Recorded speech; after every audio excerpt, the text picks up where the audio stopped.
when I first started working in radio, all the headphones were like massive, right? Oh Like yeah, they were but it always looked. this, and we always had to share them. And I Oh. remember distinctly getting like somebody left like a pamphlet or a brochure on the console, like on the board Hmm. in the main control room, and it was all about disinfecting your headset. And I remember we all just kind of like, that's the most ridiculous thing. You're like, how are you going to disinfect a headset? But Right. we legit just all shared headsets. Oh my goodness, you didn't find any wax in any of them? No, I'll be honest, I never even looked. And the one thing that I never did either, the one thing Housekeepers podcast, we're live, by the way. The Oh, one thing, hey hey, everybody. how you doing? Yeah. The one thing that if I was scared about anything, it was the rumors of ants or some kind of a bug getting into the headset and then you Oh, putting it on and so they could go in your ear. oh, It never happened to me, but if that was one little creepy thing, you're like, if you were down in the basement, which is where you cut up bits, it's where you did like all the editing room is in the basement. You probably did have to do like a quick little look at your headset. right, Otherwise, we're upstairs in the main control room, main studio. You never pay. right. You legit Just put like them on. one sweaty head to another. Like, oh, here, Oh, oh. But they Housekeepers look podcast. cool. They But they looked looked cool. they looked really cool. Housekeepers podcast, dare I say, the cleanest hour in podcasting. Let me welcome my brand new friend. My brand Hey. new friend. It is so. I just love my life. I got to tell you, I'm living the best life. We just met randomly at a party in Las Vegas at the Vegas, MGM baby. Grand, and in a I don't even remember how big of a suite it was. It was an Oh yeah. It was amazing a penthouse. amazing penthouse suite. And you had to use the password code to get into Oh this yeah. place. What was it? To find the janitor's closet, or I'm looking Yeah, for the yeah. Where's the janitor's closet? where's the like that was the password just to get to the back elevator, this It private was so elevator. cool. It was like we're using such a like, where's the janitor's closet? Like we're janitors, but we kind of are, but we were kind of like pimping out in Las Vegas. It was cool. It was It such a was good idea. it was so fun, and Yeah. I met so many incredible people, to include yourself. So thank you so much Thank you. for You too, coming on the Ralph. show, Mila. I'm gonna try this. I'm gonna try it. Uh-oh. Oh I'm gonna boy. I'm That's gonna why I didn't even put center. it there. I'm just Okay, gonna let's try. center. I'm gonna try. Just pull all my syllables together. And is it? We're gonna try your last name because it's almost an alphabet, like every letter. No, It's it's not almost that every bad. letter. It's That's not why I that bad. never introduced it. It's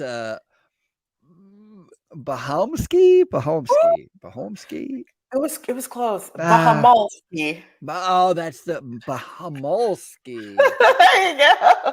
Blame it on my husband. Yeah, yeah. Thank you so much for coming on, truly. Oh, And you thanks are for the having me. owner of the Host Key Per. I love the way you spell it because it's not housekeeper, it's Yes. host key Key with PER. KEY. Yep. KEY key per. So fantastic. You clean Airbnbs, which is what you specialize in, right? Right. Which We only clean is Airbnbs. an amazing segmentation. Like when you think about how niched you can get and what you can Right. concentrate on, 10 years ago, Airbnb wasn't even a thing. Those were called hotels. Right. And to be able to specialize in Airbnbs now it shows the the growth of that industry itself, Right. because otherwise you wouldn't have enough work. But Absolutely. it also shows just how large and how constantly evolving the cleaning industry is. Oh yeah. It's Oh yeah. amazing. People tell me, "Oh, you clean Airbnbs. Do you survive off of that?" I'm like, yeah. Because that's a legitimate question, though, I think, because I Really? feel the same way, in the sense that, like, Really? how many Airbnbs are there? I mean, I've stayed There's in a a couple. ton. I mean, obviously there is, but that I'm just saying, like, when you hear about that, it's like somebody saying they make a living cleaning cabs.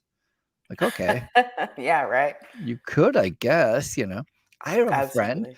I have a friend who is a GM at an auto dealership, and like there's an entire cleaning department in every dealership, and all they do is clean cars. They just detail cars. They call them car detailing, but it's legit just, and they're doing 15, 20 cars a day. Like it's the crazy amount of detailed cars they do.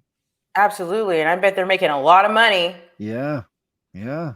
It's a good industry. You just gave me an idea. I know there are companies out there that I was working in a place in Vermont, and there was a company that came to you to do your car, but they didn't do like individual cars as far as like come to your home and do your car, but they would go to your workplace. And so as part of like a Christmas bonus or a holiday bonus or something, the organization would hire this company to come in, and they'd come in and detail every employee's car in the parking lot. Wow. Yeah. They bring their own water. Thing, though. It's so great. Forget it's a man thing. It's it's the cleaning industry. It's I don't want somebody to come clean my car. I have my husband for that. I want a different kind of present. It's a good present. It's a good present.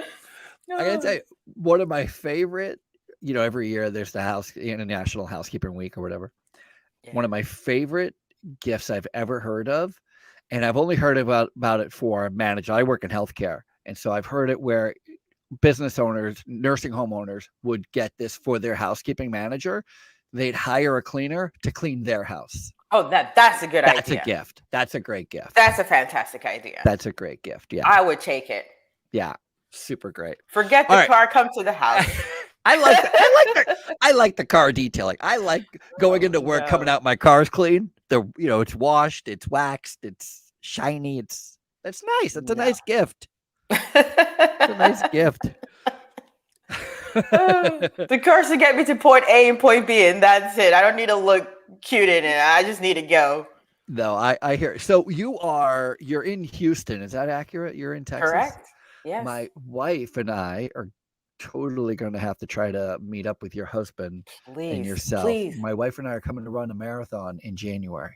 Y'all are crazy. Well, I'm not asking you to run it with us, but it would be fun to meet up for a coffee or maybe some food. Yeah, for sure, though. I'm sure I even know where it is. They have that marathon. When did you say February? No, January. The end of January. Yes. Yeah, it's the Houston Marathon. Yeah. Yes. So we're just about going there. Is that where you're from?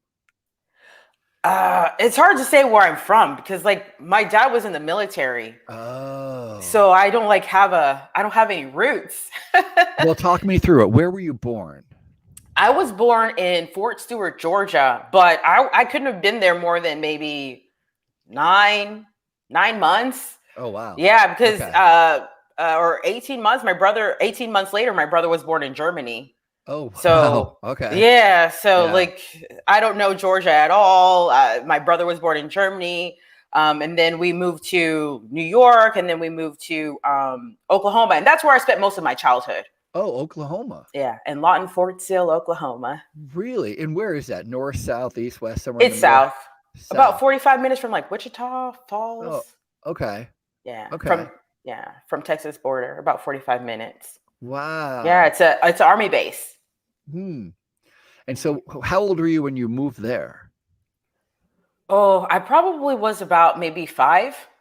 And so you stayed there the rest of your childhood? Yeah, I was there, and then we moved to Norman, Oklahoma because my mom wanted to. My parents are from Honduras, so they kind of they didn't have a head start. So my mom wanted to move to Norman, Oklahoma, where OU is, and so we moved there for a little bit, and then we moved back. Yeah, so what she moved there to go to school. Yeah, to finish college, to start college, basically. That's where she went. Yeah, and she took us. And my dad was living on post, and then he would come and visit us every weekend, and then until she was done with school. Wow. Yeah, that is some tenacity. Yeah, I think that's why. What did she study? Around. She studied languages. My mom is still Spanish. My parents speak Spanish, so my mom teaches Spanish to middle schoolers. She still does. She was my Spanish teacher. Oh yeah. A middle school Spanish teacher. No way. Your wife is a middle school Spanish teacher? My wife is a middle school Spanish teacher. What a small world. That's crazy. Small world. Yeah. That's crazy. Isn't that so That's fun? weird. Yeah. Yeah. Yeah. So fun. That's crazy. We Yeah. met That's for a so good for reason. her. Yeah. Good for Yeah. her. That's super great. So what was it like like what was it like being a kid when your dad was in the military and your mom's going to school? Yeah, it's Are you the just oldest? I'm the oldest. And you're the old, so you're Yeah. having to do all the I'm super chores, do all lucky. the, you're like the built-in Exactly. babysitter. I'm the lucky one. I used to have to wake up in the morning, make everybody's sandwiches for Oh lunch. no. Yeah, walk the youngest one to the bus stop. Like, I was the third parent in that family. You kind of need Yeah. extra hands. How many are you? How many siblings do you 4. have? 4. There's Yeah. 4 of So us. Mm-hmm. it's a pretty good sized family. Absolutely. Mm-hmm. I'm like, why didn't y'all just stop with me? I wasn't good enough. They didn't realize what they had. They didn't know. Oh, Yeah. good Lord. So yeah, it's now I know that it made me who I am. I can move at the drop of a hat. Like I can just go, because I used to have to move at the drop of a hat. When my dad retired, they didn't really know where they wanted to land. So I went to 5 different high schools. It was nothing new because if we didn't move, everybody else around me moved because we were raised with military kids. Mm-hmm. And all the military kids, we went to school together. We didn't go to school with civilian kids. So it was like something else when we went to like civilian school. And then all these kids are acting up and stuff.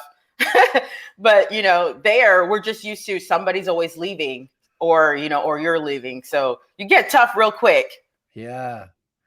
Yeah, that's so great. I wonder, and I didn't have the same experience, so I don't know, but it sounds like it sounds like you really just kind of capture the moment of having a friend for a little bit and understanding that it's only for a little bit. Yeah, that's the problem now. I have the same kind of habit. So, I don't hold on to people. So it's like, they're like, what's going on with you? And I'm like, it's, life flows, life moves. You never call. I didn't know you were still here. This is a good one. 2 days went by. I thought you'd left. I don't know. Right. Yeah, I'm trying to, put some roots in my life at some point, but I mean, it's just not my style. Yeah, it's so funny. So what did you do? Like, were you a little entrepreneur? Did you work at all as a kid? Did you play sports? No, I mean, I played soccer. I love soccer. I played, but I wanted to be a fashion designer. Oh. Listen, when you grow up in a small town in Oklahoma, like you don't really think too big. You don't really see other people moving and hustling. So, but I wanted to be a fashion designer because I used to wake up in the morning. I think it was at 6 o'clock in the morning to watch CNN, Elsa Clench, the fashion shows. I was a weird child. So like in the summers when there was nothing to do, like my mom knows how to sew. And she taught me when I was like, I don't know, like 6. She bought me a little kid sewing machine and taught me how to make a bag, like the fundamentals. Oh, wow. So yeah. So I thought I was going to be a fashion designer and I used to cut patterns and make my own clothes. So I thought I was going to be a fashion designer. That is really, really fun. Home ec, you really took home ec seriously. It was home ec. Home ec. I didn't pay attention enough in home ec. Oh man, I wish I had a home ec class. We didn't have any of that in Oklahoma until really? we moved. No, we didn't have any of that. Actually, when I moved to Texas, I was already in my junior year and I was way behind with all the credits and stuff. I had to take summer school to catch up because I guess Oklahoma maybe is relaxed. I don't know, but we didn't have home ec. We just had basic classes. Did you have home ec in Texas though? We did, but I couldn't take it because I had to keep up with my credits. I had to take whatever they needed me to take. I had that happen. Yeah. I know that happened to a friend of mine's child who moved from they lived in the same state, but they moved from one school district to another, which wasn't that far apart, but the school district that she moved to, like you're saying, had higher expectations of the level of class. Like she went from being an A student in one class or one school to like a C student in the other. Ooh. And you're like, what? And it was just because of the curriculum, the level that they were at was so different. And we're Wow. only talking a couple of miles. I mean, we're not Right. talking That's different states. crazy. We're not talking about different ends of the world, just a few miles. And there was this big dichotomy between where they were. Same thing Yep. with Texas and Oklahoma, you're saying, Yep. though. Yep. It was complete. I had to take health and some other classes. I don't even remember because, I wasn't a big school person anyway. Like, let's get through this, go to summer school and get it over with. Yeah. Yeah. Wow. I Big did not change. go to summer school, but I did clean the high school in Oh, the summer. cool. When Yeah. you were in high school? Yes. Oh. Yes. I was this moniker of me being the housekeeper I earned when I was in 9th grade. Hey. And back then it wasn't the compliment. I've taken on that it's a good thing. It's never been. It was always Right. How did you get that job? it was a summer program. The town that I Oh. lived in, I was in 8th grade, the summer between 8th and 9th grade, they gave all kinds of opportunities. You could do road work, construction, stock Wow. shelves. Like Where there did you was go to the school? city in Barrie, Vermont. In Vermont. Vermont, yeah. And so Wow. the town had all these. They even had businesses sign up so you could do work at That's like the amazing. dealership or the store stocking shelves, or you could work for the city, the municipality. And Wow. I've told the story before. I mean, I have no idea why when I was looking at the list of things and it saw janitor that I was like, yeah, I want to be a janitor. My mother was like, my mom tried to talk me out of it. She's like, I don't know if that's, there's, what about this job and this job? I was like, well, janitor sounds fine. And in my head, I was like, and I justified it like this to her. I said, I've never been to the high school and I'm in 8th grade. I just graduated 8th grade. So I'm going in the 9th grade in the high school and I've never been there before. If I work there over the summer, at the very least, I'll know the layout. I'll know where the Oh gym my is and the gosh. cafeteria and the lockers. And she's like, that's true. Go ahead. Anyway. Oh my goodness.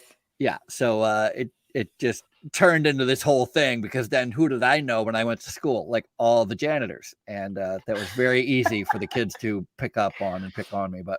True. But so every summer I'm working at the high school because, I still did it. And there was a bunch of people every year there was summer school. And I didn't even know what that was until I saw all these kids and they're all, in class. I'm like, what are they doing? It's summer school. Yeah. I'm like, what the heck is summer school? I didn't even know. Exactly. Yeah. Yeah, I didn't know until I came to Texas. Regular It's school like, in the summer. yeah, compacted. It's like really fast too. Yeah. Yeah. So did you play soccer in Texas as well or just in Oklahoma? No. When I moved to Texas, I was tired. I was like an 80-year-old woman when I was only 16 years old. I was 80 when I was 16. I know It's because a good country song.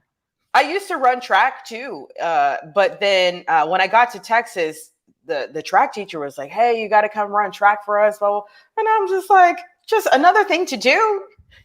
Texas doesn't love me. You want to put me in summer school. You want me to take all these other credits. And I can't even choose the classes I want to take because I have to take these classes. Now you want me to run? I don't think so. I'm done with all of you. I don't even want to be here right now. Yeah, so I didn't. I rejected it. I just needed some stability. I was finding it in my own peace. Yeah, that's so fun. So fashion designing was the big dream. Yeah, it was my dream. Yeah. Did you go to college? Yes, I did. I actually, it's funny because I didn't even really try to apply to colleges. That's like an American thing. My parents didn't grow up here. So but my parents really wanted me to go to college. And so I had to figure it out by myself. And I was like, you know what? I will not move again. I'm applying to the University of Houston. And if I don't get it, I'm not going to school. I probably would have got kicked out the house, but whatever. I was like, that's it. I'm applying and that's it. And I got in. So that's where I went. Wow. What did you study? Business administration. Yeah, with a focus in Spanish and management. And how was that school? Did it prepare you, you think? Well, it gave me at least fundamentals to know what is what. Because, when I talk to people who are just starting in business and don't know anything about business, I know about, at least basic accounting, basic things of what are the parts of business. But I'm not the best student, so I also was just trying to get through it. You know what? I really appreciate how you just owned it. You were about to say, I don't know that I really got that much out of school. And then you That's said, right. instead of the school being the problem, maybe I didn't pay attention enough. I think so. It could be Yeah. me. Yeah. It I could have like been that a me. lot. I saw that little twist. I saw it. I caught Yes. it. That was really good. Exactly. Yeah. The only thing I would say is that I too have a degree in business, and I went to a business school, Champlain College, which is a small business school in Vermont. And I loved it. It was a really great school. But I'll tell Really? you what it did not do. It did not set me up to be a business owner. Right. Because the two things that are fundamental to businesses, they did not teach. And one is Right. getting a customer, and the other is keeping the customer. Absolutely. Those should be two separate classes. Getting a customer 101 and then keeping a customer, class 102. Right. I would have taken both those classes. Didn't learn a thing about it. Didn't learn a thing about it. Barely knew anything about, marketing and management, because times have changed. I mean, when we had computers, so we had internet. It was just starting kind of, but yeah, it's still behind it was still behind the times. I don't know what they're doing now. Apparently my school is like top in business school now. Oh, hey now. Yeah. It's a top. I mean, that's because of me, Yeah, of course your reputation is preceding you. After I graduated, it became like, a really great school. One thing that Champlain College really did well, two things. One is they had a course where it was called BYOB, and it was bring your own business. Oh, that's cool. Yeah, so you could come down and you could build your own, like, how do you build your own business, and like, where do you get your customers from, and where's the revenue, like that kind of stuff. So that was a pretty good one, but it was a lot of real hands off. So there was a lot of kind of figuring out on your own, which is kind of good, I guess. And the other class that I took that was really, really helpful was financial forecasting. Oh, that sounds like a good idea. That was where you go. In my first business, you're never going to believe this. It was a cleaning company, and the ones that you have to create.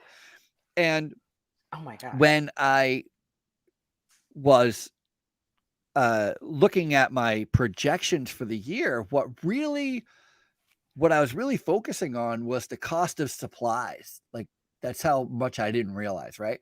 So I was like, the cost of supplies, if they keep going up, 1.5% to 3% a year over year, I mean, in 5 years' time, the price of this is going to be that. And then, so my teacher kind of grades it and whatever, and then sends me off, and I got to come back. And he goes, like, we're presenting, and he goes, last time you were here, you were talking about the price of supplies. And I go, yeah, forget price of supplies. What I've realized is the price of labor is going to kill me. And he's like, talk to me. So I was able to talk about labor and wages and taxes and insurance and workers' comp and all, what I mean? Like, I'd finally figured, I was like, wait, forget the supply side. Right. It's bigger than that. It's nothing compared to the labor. Holy moly. Absolutely. I know. I had one class. It was the only class that I paid attention to. I think it was a marketing class, but the teacher was like, come up with $1 million idea. Oh. And I think I came up with $1 billion idea. Actually, and then they started working on it. I came up with male birth control. and I even drew out, like, it was a group thing. I even drew out how it's supposed to work. The guy behind the camera was laughing because it had to be recorded, because I did the anatomy, and I'm like, they take the pill, and then this is what happens, and and I mean, I was like, this is, and then actually they're working on it now. I don't know why that's still not out, but yeah, boy, we were on two different paths, you and I.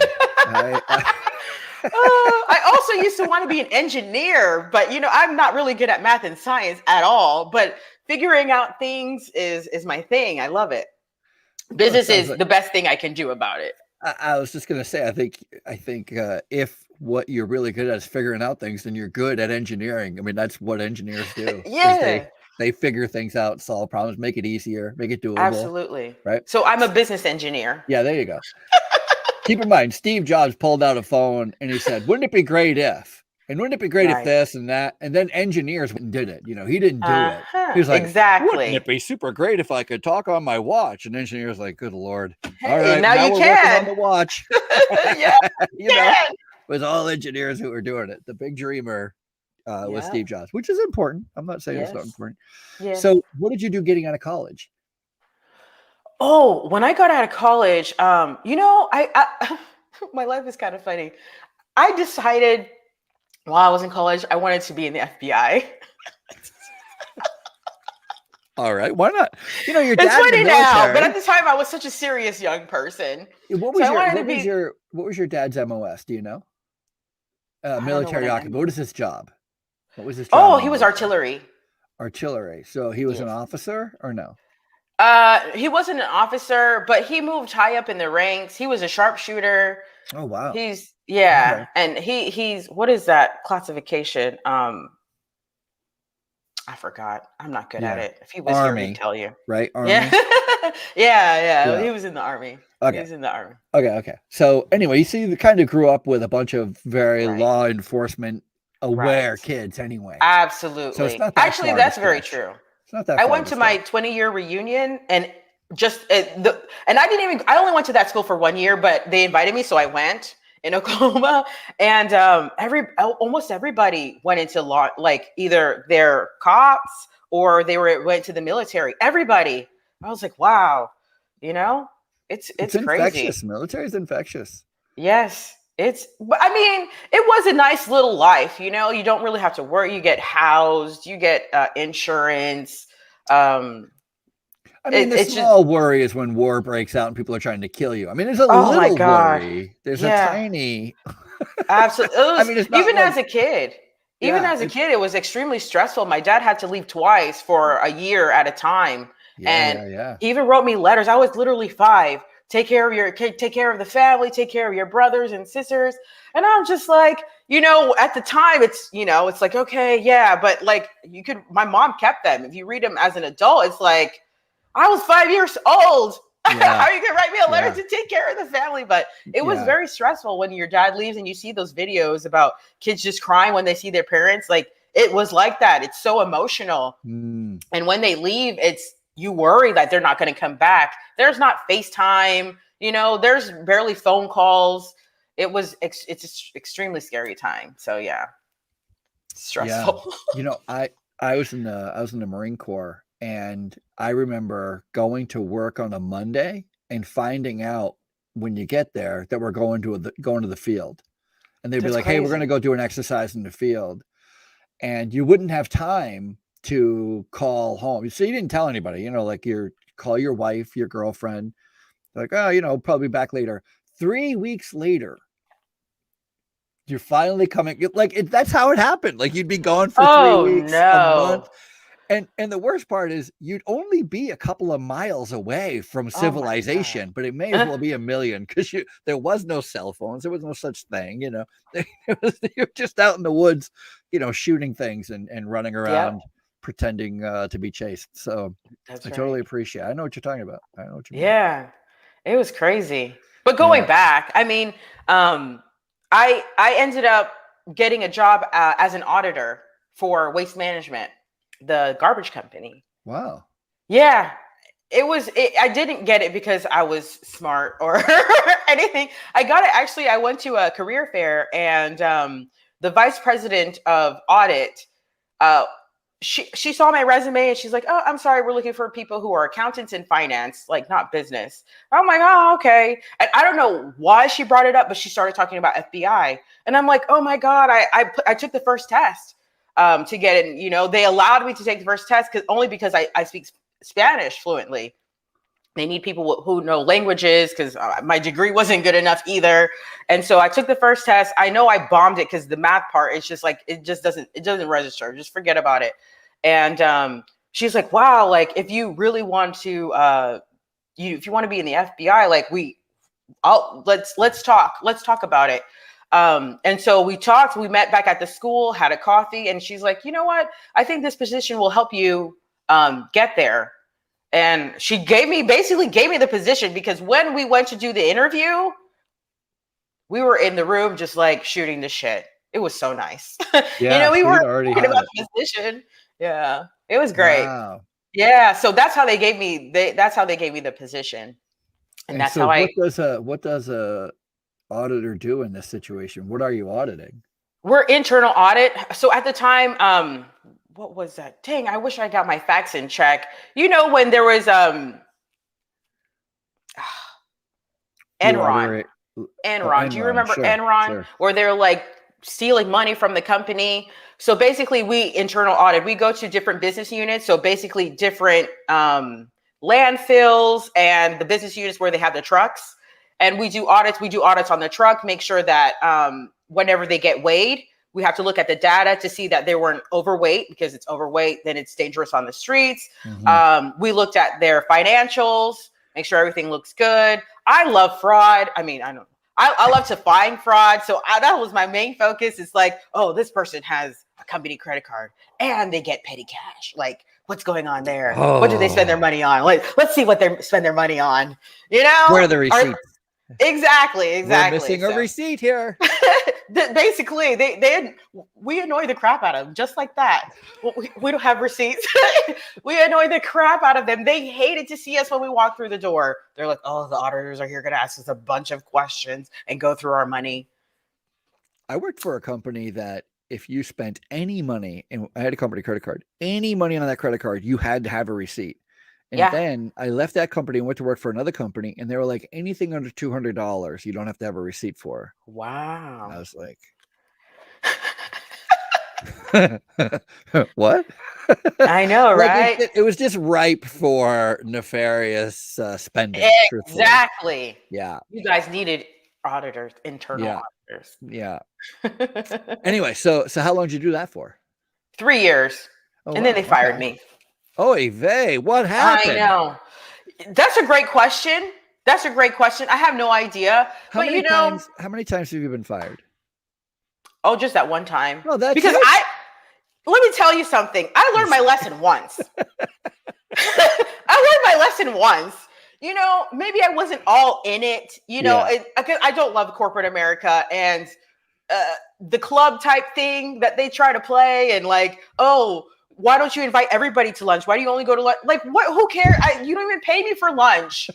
What do you care who I'm going out with or not? You know, and all that stuff. It just really started getting on my nerves. And I started clapping back. You know, like when I got my reviews, my manager used to write stuff about me that had nothing to do with my job.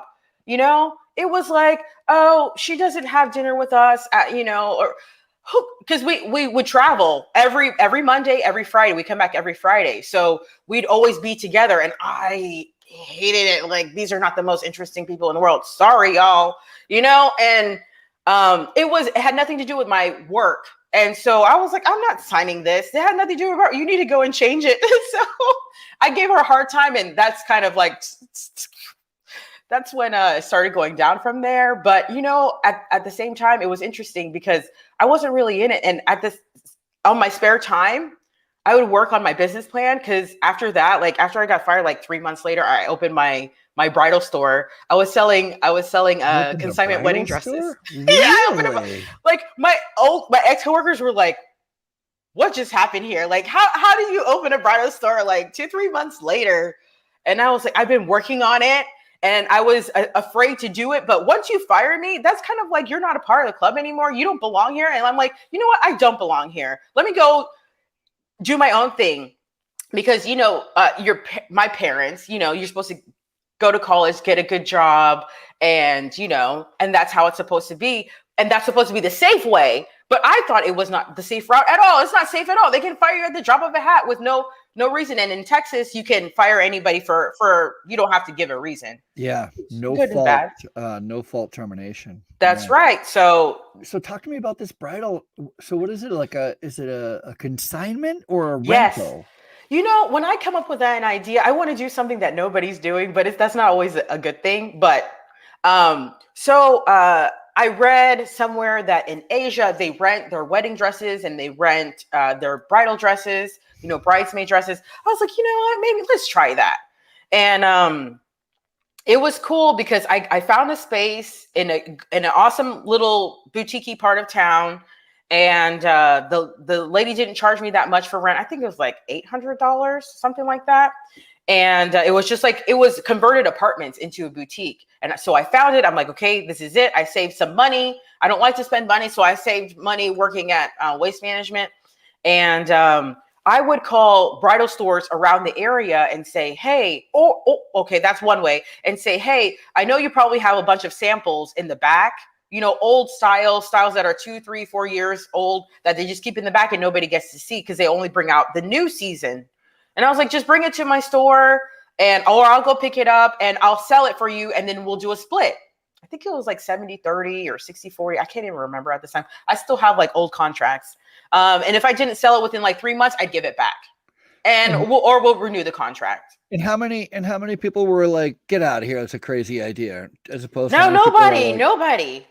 Everybody, I was on the local news put me on TV like 3 times because I'm the only one like doing rentals and, selling. I only sold upscale bridal dresses. So we have like Monique Lullier that costs $5,000 and I'm selling it for $2,000 or $2,500. And so that's where girls can come and find their dress.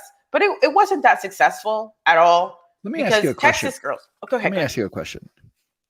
When did you get married? How long ago? Okay. How dare you? Get your husband on. This is my second marriage. So I'm like trying to think, is it the first one or the second one? And which one was it? Let me ask a different question. What I really wanted to know is, do you still have your wedding dress? Me and my husband, we didn't do all of that. We went to the courthouse and I was in my gym clothes because we were working. We were cleaning. Oh. Yeah. I think my wife still has her wedding dress. And so I was just curious, is it a thing where people keep them? And if it is, then maybe renting is not as attractive to people who want to keep the dress. And again, pardon my ignorance, I've not purchased or saved a wedding dress. A wedding dress is not something that I would keep. I don't keep anything. Yeah, I don't like to have. So why wasn't it successful then? What happened?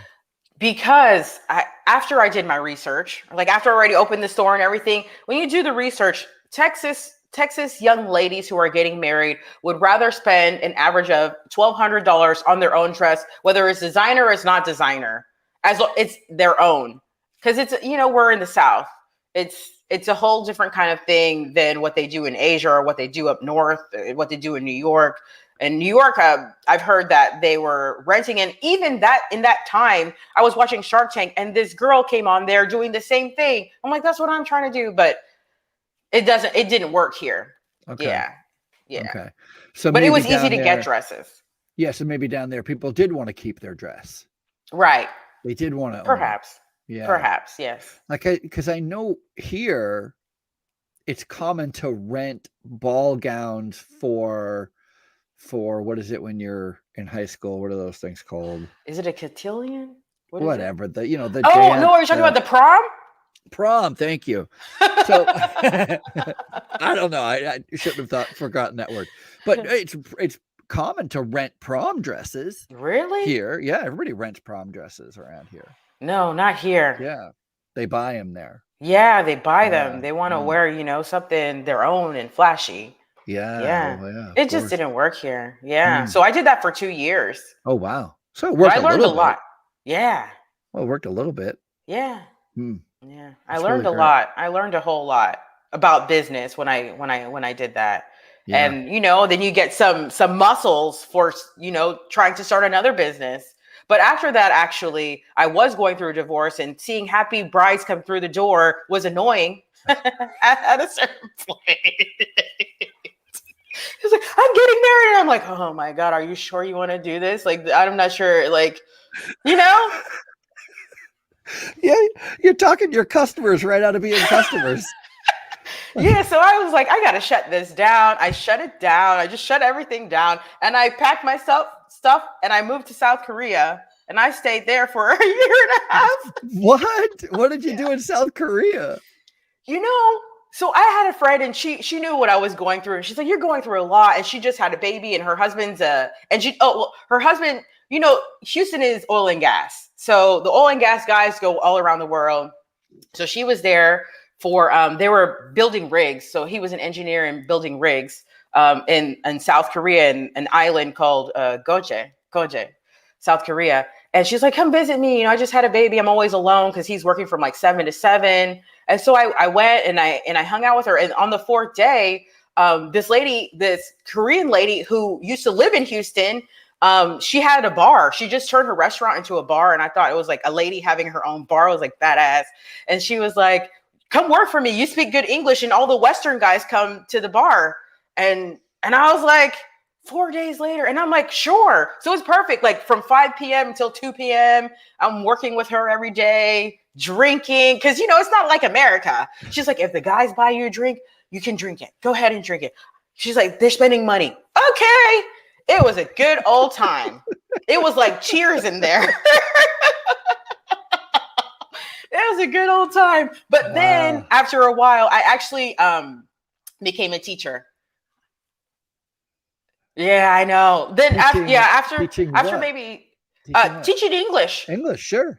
Yeah, teaching. Yeah. Hey, as long as you have a degree and an American passport, they only took 7 countries: Ireland, South Africa, and England. But anyway, you just need a degree, a passport, and a clear background check. So I had to come back to US, get the FBI background check and my fingerprints, and then I could go back. And yeah, then I ended up teaching English to elementary school kids. Fun. It was fun. It was fun. And they pay for your apartment. So the electricity, everything. So they didn't pay a month. I got $2,000 a month, but that's all for me. And I didn't have any debt. I already paid my student loans a long time ago. Because like I said, I don't like to spend money. So I had money saved. And and so I would just travel a lot during the holidays because they had a lot of holidays. So I'd just go to Bali or I'd go to Taiwan. Yeah, I'd go to Malaysia. Wow. Yeah, it was really cool. It was a cool time in my life. Sounds really cool. So yeah, how do we get to cleaning? Like we've gone so far. Right. I'm so curious as to how huh? Yeah. Can you imagine? So basically when I came back extremely broke. Because I spent all my money on traveling, and I had this travel app idea that I thought was going to be like, whatever, it's going to make millions of dollars. It's going to be effortless. I'm just going to find somebody to develop it. And yeah, I spent money on a developer and he stole my money. And that was my experience. So then I didn't have any money to come back. So, but my brother was having his son. And he's like, I'd like for you to, you know, be a part of the baby shower. And when he's here, and I'm like, okay, you know, I had no agenda to come back to the United States. I didn't have anything here. So I come back. And then I have a friend. He's like, do you have a place to stay? I'm like, no, I slept on his sofa for like 2 months. I didn't know what to do with my life. And so I went to Austin and I stayed at Airbnbs. And there was one Airbnb that I thought was pretty smart. You know, the lady, Austin is extremely packed. So everybody lives with each other, not like in Houston where you can have your own apartment. But it was her house. She had 4 bedrooms and she would even rent her bedroom and go to stay at her boyfriend's house. But she was there at this time and each room had its own key and it looked like a little hotel. The bed was tucked in beautifully. There was a little TV. She had a piece of paper with the information, the Wi-Fi, the local grocery stores, the coffee shops. And I'm like, you know what? I wanted to continue to travel. And I'm like, you know, I'm not going to come broke the next time I come back from traveling. I'm going to get a house and I'm going to put it on Airbnb so that I have a house to come back to when I come back from traveling. And I was like, but who's going to clean my house while I'm gone? And that's when I got the idea of doing Housekeeper. I was like, well, I need somebody trusted to go and clean my place, but I don't have anybody trusted. So why don't I build and see how it goes? And literally, I finally, cashed out my 401k, got an apartment, got a car, and I was looking around and I'm like, what can I do with what I have right now? Because I probably listened to some kind of podcast that said, like, just look around. And so I was like, okay, what can I do? And I saw my broom. I was like, okay, I can clean. And I never cleaned anything in my life other than my own place. But it's a business where you don't need to know a skill. You just need to know if it's clean. Clean is clean, How So, did you get your first customer? when I was in Korea, I had a lot of spare time and I listened to podcasts a lot. So you see, Who? everybody listening, listen Who? to podcasts. Who did you listen to? Pat Flynn, Smart Passive Income. Okay. And he was teaching people about affiliate. Is it affiliate marketing? Yeah, Eh, sure. So basically, he was teaching people how to get number one on Google with your website, with a niche website. So it was called Niche Site Duel. So he would like challenge everybody to create their own website niche and see if they can get it number one on Google. So I would play around and do that. They have something called PC bongs, which is like internet cafes, but they were really nice. I mean, this is South Korea. They have big screens and the kids are playing video games there, but I'm trying to learn how to build a website, and it's very basic drag and drop type stuff. Sure. And so when I came back, I was like, okay, I know how to build a website, so let me drag and drop a website. And then what I did was I made a post on Craigslist and I put like a nice little, spiel, and then I put my website at the bottom, which increased my SEO because Craigslist SEO is really good. And I got my first 2 customers in the same weekend. Nice. And I was like, they got me from Craigslist. One of them is still with me. Wow. Tom is still with me. We just had lunch like 2 months ago. He's an entrepreneur, so he was helping me. He would be like, okay, well, you did this clean, but it'd be cool if you did this, or maybe if you folded the toilet paper, or if you did it like a special touch. And he was a visionary himself, so he would always kind of like give me little advice. So it was awesome. So I kind of like stuck to him. Okay, so how was it?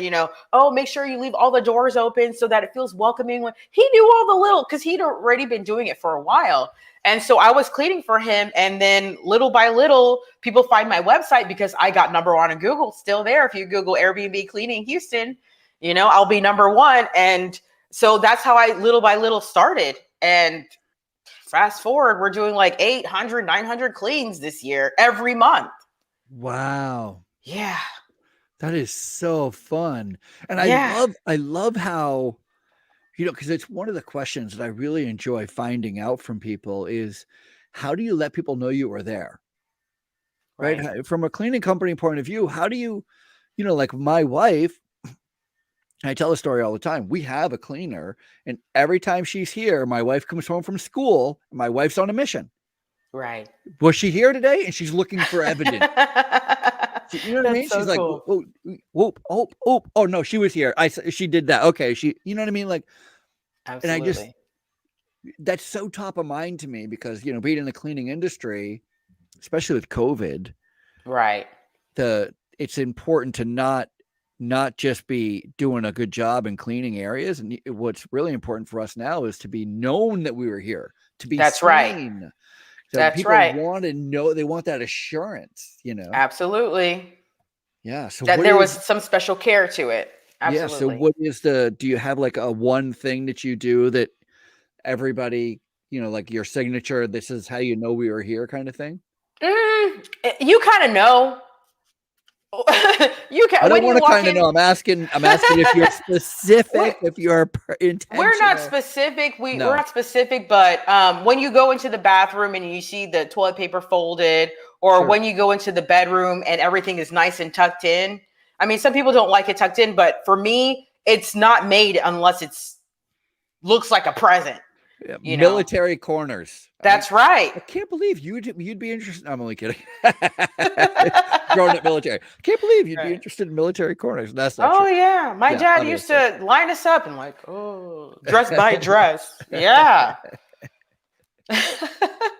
And inspect our room and tell us, you missed right here. So yeah, that's so great. Yeah. And so then why did you decide to just stick with Airbnbs? What's the ebb and flow? I mean, I guess it can be quite a lot because it's kind of like one of those things, like if you clean my house, it's maybe once or twice a month. But if you're cleaning an Airbnb, it might be once or twice a week. Yeah. It might be 5 times a week. That's it could be, I mean, that's right. It's true. Yeah, I almost gave up on it too, because maybe after 2 years, of doing the same thing. I was getting maybe 30 cleans a month. It was good enough to pay my rent and maybe save up a little bit to go traveling and, buy food, go out with friends. And I almost gave up. And I met my husband, and he loves Colorado. He actually came from Denver, Colorado.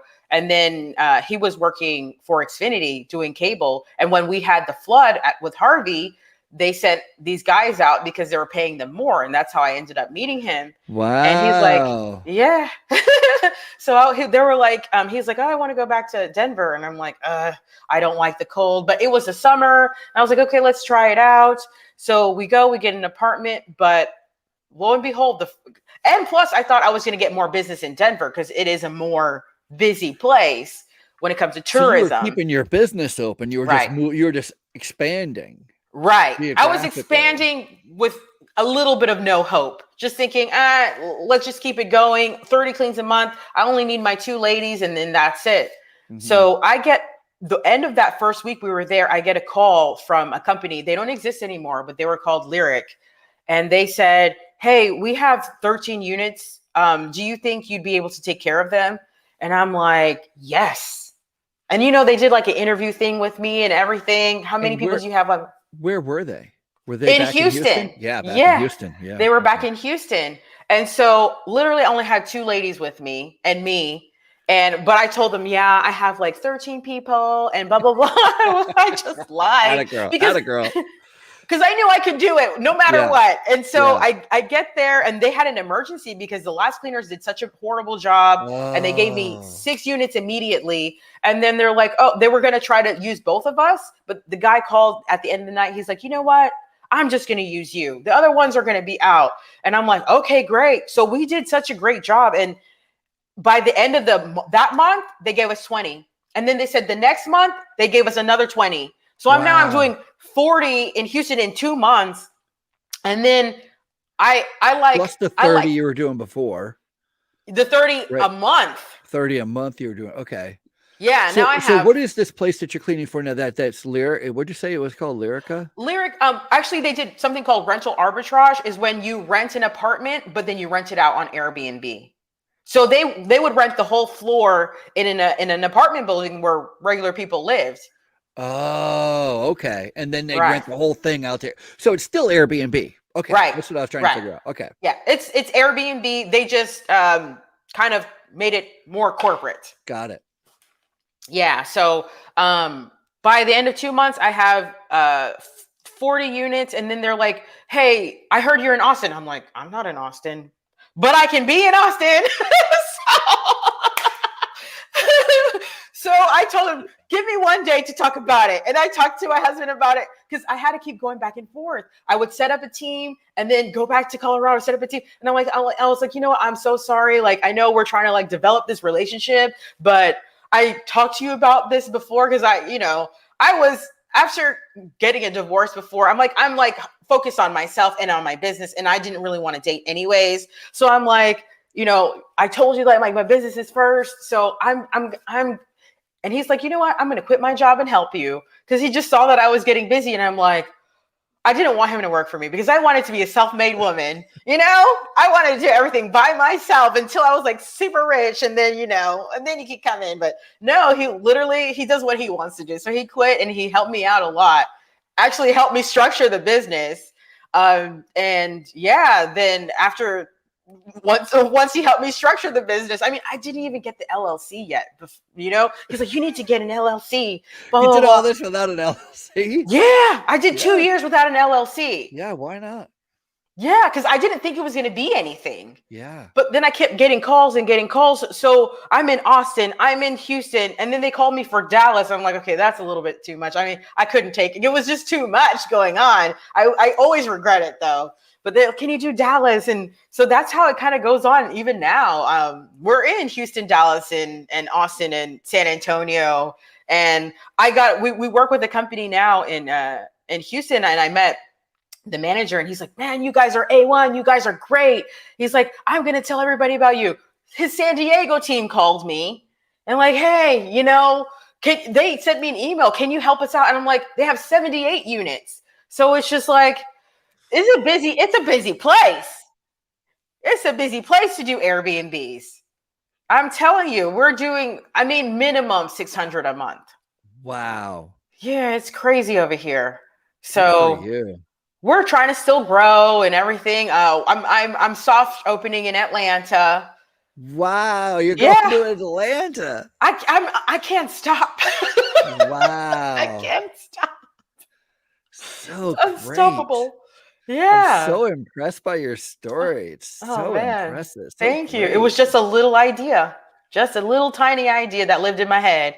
Yeah, you know what? It seems like this little idea that lives in your head's been going on for a long time. It seems like you're constantly just trying to figure out how to be independent, how to be Right. yourself, how to, you're trying to fit in, but you're like, I'm a Right. square peg and that round hole isn't Yep. working, and Right. it seems like you've just listening to how you've kind of meandered around.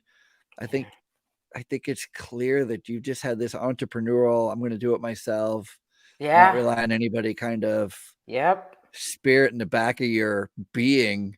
And it's just been taken over. So impressive. Thank you. Good for Thank you. you. It's just the beginning. Yeah, no question. Yeah. No Still have a big question. headache every day dealing with everything that has to do with this business.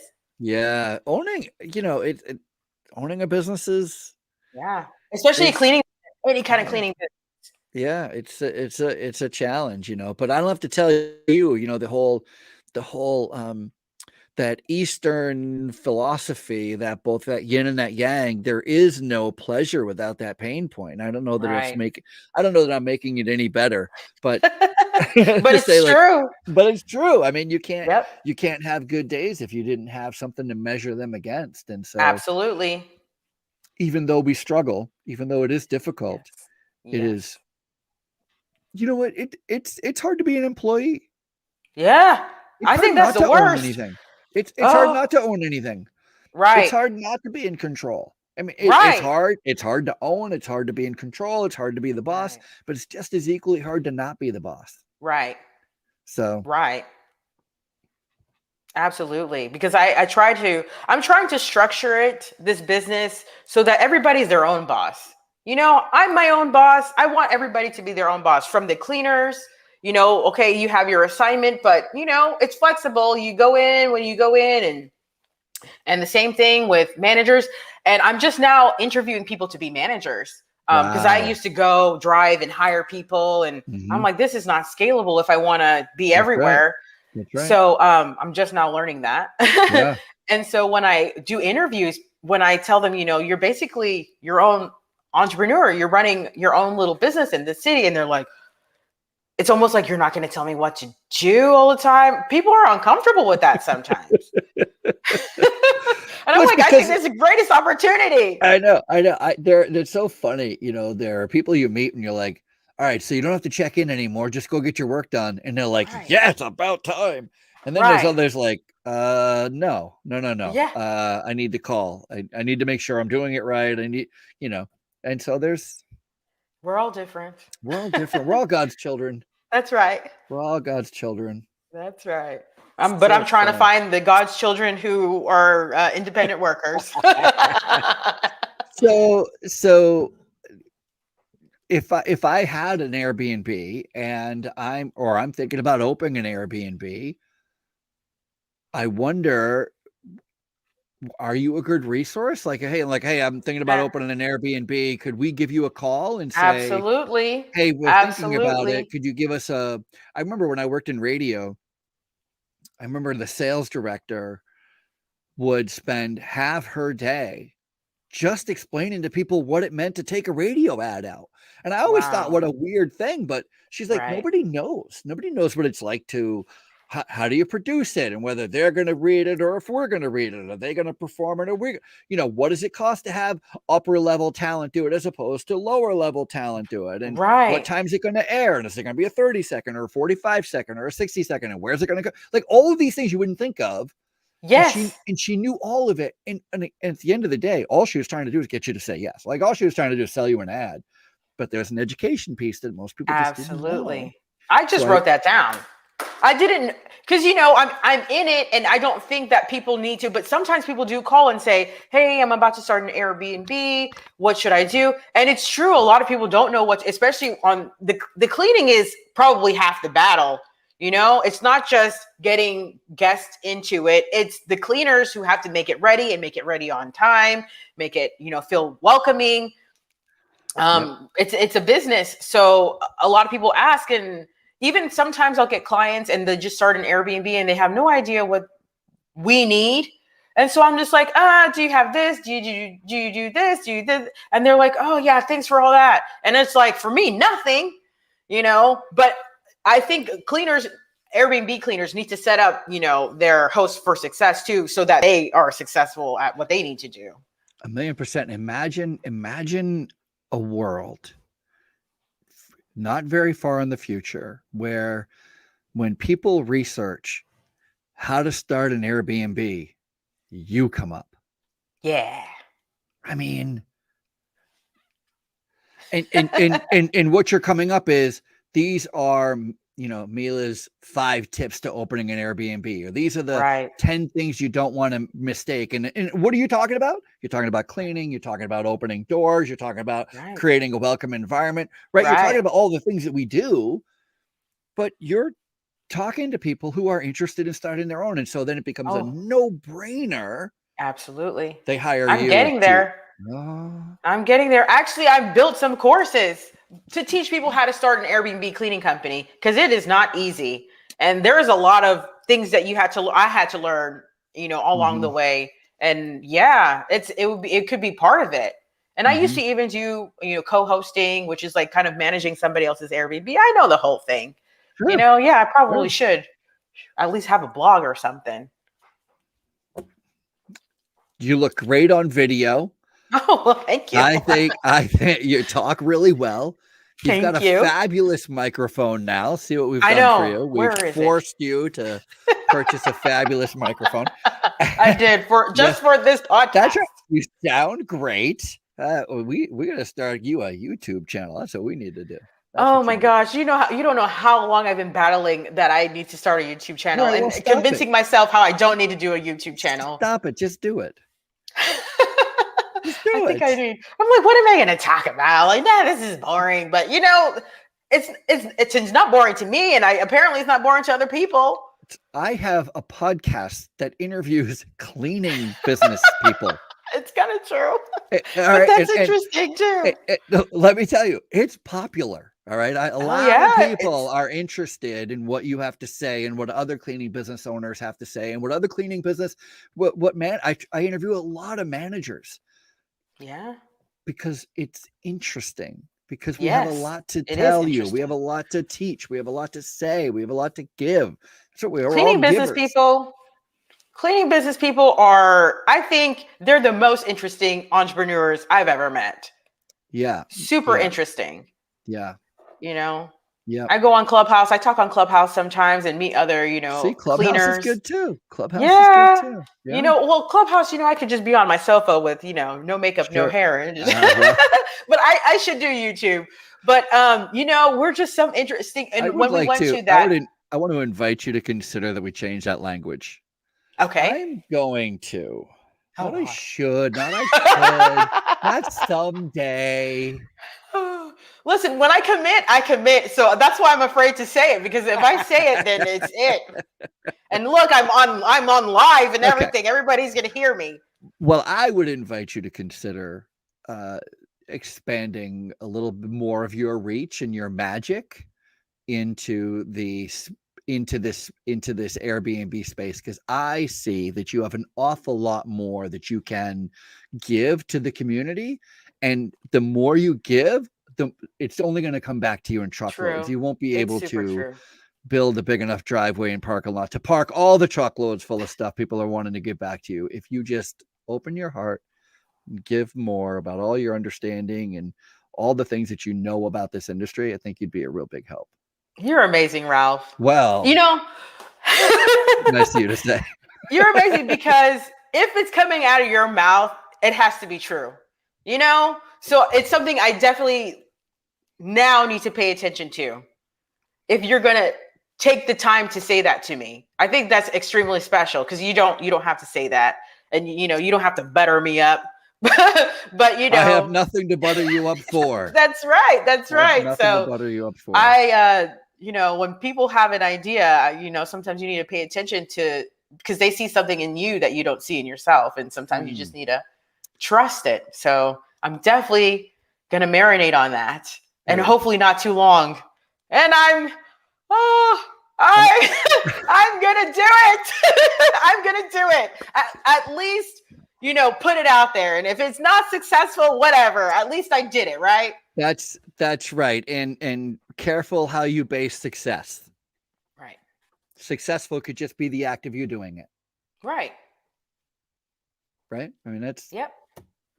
So that's awesome. You just inspired me today. Good. You inspired me today.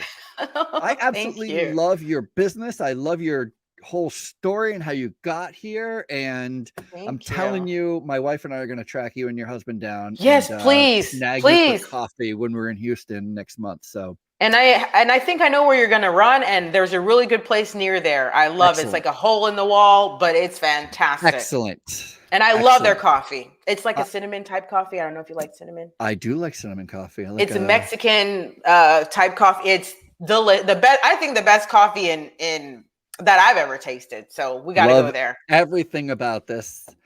That's it for us. Thank you so much for being on. Is there a way for people to reach you? Like, what is the website? Oh, the website is email. What is the phone number? Give me something. I wish I could type it in there, but we can type it. I can type it in. Tell me what it is. Okay. I'll type it in. Let's do it. I'm going to type it in for you. All right, type it in here. Go ahead. So the website is housekeeper.com. www.housekeeper. That's right. .com. And there you go. So Instagram.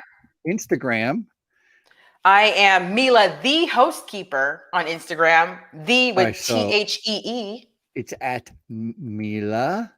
Yes. The THEE. The housekeeper? No. Housekeeper. Housekeeper. Yes. Yeah, because you're Ralph. I'm the housekeeper. That's right. I'm the housekeeper. The housekeeper. And is that just on Instagram? Or is that Twitter? Is that where on Twitter, I'm Mila the Housekeeper. Actually, Housekeeper wouldn't fit, so I'm Mila the Jefa. It's Mila the boss in Spanish. So I'm Mila the Jefa. I like that. Yes, I mean, because my crew, they always call me Jefa, and I love it. It makes you feel like a big boss, like I like it. Some kind of cartel boss. So I'm like Mila the Jefa on Twitter because Housekeeper was too long. Got it. And I'm on LinkedIn with Mila Arzu, my maiden name, which is now my middle name, Mila Arzu Bahamolski. Is there an email address? Yes. You can email at milahthehousekeeper@gmail.com. It's long, but it's memorable. Mila at the host. Mila the Housekeeper. THEE. Don't forget the extra E. Oh yeah, my goodness, I didn't put the extra E. Like biblical times. Mila at the housekeeper at Gmail? No, Mila the Housekeeper at Gmail.